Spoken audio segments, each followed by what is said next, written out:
सुप्रभात। बाबा कहते हैं, मेरे प्यारे बच्चे, तुम भक्ति कर रहे हो और पूजा कर रहे हो, मेरी पूजा और भक्ति में लीन हो। लेकिन ये मैं नहीं कभी कहता कि तुम सिर्फ मेरे तक ही सीमित रहो। तुम कहीं भी किसी भी मंदिर जाओ, कोई भी सत्संग या देव स्थान में जाओ, हर रूप में तुम मुझे पाओगे। और ये सोचकर चुप मत बैठ जाओ कि मैं तो सिर्फ बाबा का बच्चा हूँ, बाबा की पूजा करता हूँ। ऐसा नहीं है। अपने ज्ञान को विस्तार दो। जो तुम्हें कहीं से भी ज्ञान सत्संग मिल रहा है उसे लेना, उसे छोड़ना नहीं। अगर कोई कह रहा है कि वहाँ चलो, या तुम्हारे सामने कोई ऐसी बात आ रही है जो ज्ञानवर्धक है, उसे देखो, सोचो, समझो, क्योंकि कहीं से भी ज्ञान प्राप्त हो सकता है।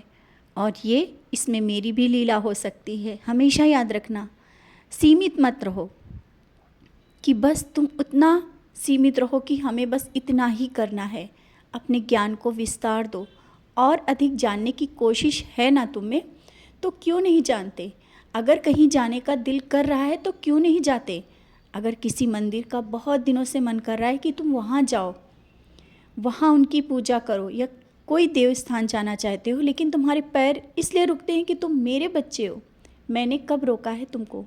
मैंने कहा ना, जहाँ भी जाओ हर पल मैं तुम्हारे साथ रहता हूँ, हर एक रूप में तुम्हारे साथ रहूँगा, और सबका मालिक एक है। क्यों कहा है? इसीलिए तो कहा है। क्यों भूल जाते हो कि सबका मालिक एक है?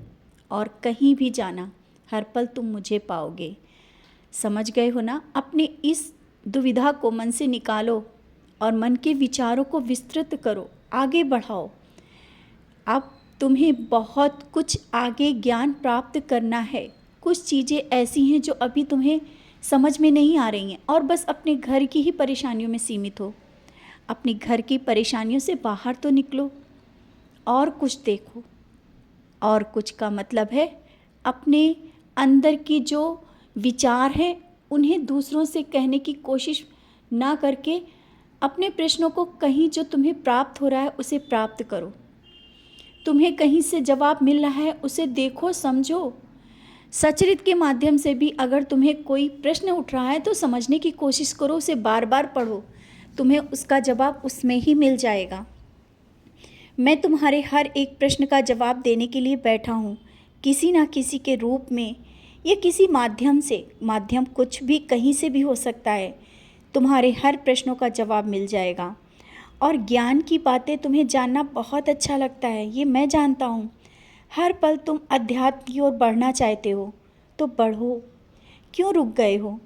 और ये सब कार्य तो होते ही रहेंगे। तुम जितना अध्यात्म की ओर बढ़ सकते हो बढ़ो। तुम्हारे मन को शांति मिलेगी और एक नया रास्ता मिलेगा। तुम्हारा जो मन उलझन में हो जाता है ना, वो मन की शांति अगर प्राप्त करना चाहते हो, कुछ पल के लिए जहाँ भी तुम्हें शांति मिले, थोड़ी देर के लिए आंखें बंद करके बैठ जाना। जहाँ तुम बैठोगे मैं तुम्हारे सामने रहूँगा।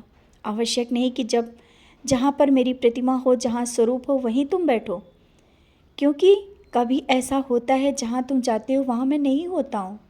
किसी भी रूप में जहाँ भी जिस भगवान के सामने तुम बैठोगे मैं तुम्हारे सामने होऊंगा। समझ रहे हो ना?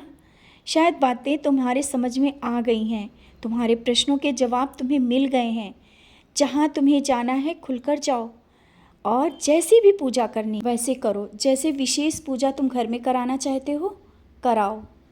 हवन कराने का मन में तुम्हारे बहुत दिनों से चल रहा है, कुछ कथा या विशेष पूजा, सब तुम्हारे मन में विचार चल रहे हैं, और उन विचारों को तुम अपने अंदर ही छिपा कर रखे हो और ये सोच रहे हो कैसे इंतजाम होगा, क्या होगा। आगे बढ़ो। आध्यात्मिक काम के लिए किसी को तुम्हें बताने की ज़रूरत नहीं और ना ही सोचने की। किसी भी कार्य को करने के लिए इतना मत सोचो, आगे बढ़ो, इंतजाम हो जाएगा। अवश्य करो और तुम्हारे घर में शांति भी होगी। विश्वास रखना, मैं हर पल तुम्हारे साथ हूँ। किसी विशेष स्थान, विशेष पूजा में मैं बंधा नहीं हूँ। मैं हर पल तुम्हारे साथ रहता हूँ। जहाँ भी जाओगे, जिस पूजा में भी तुम बैठोगे, मैं तुम्हारे साथ ही रहूँगा और तुमसे पहले पहुँच जाऊँगा।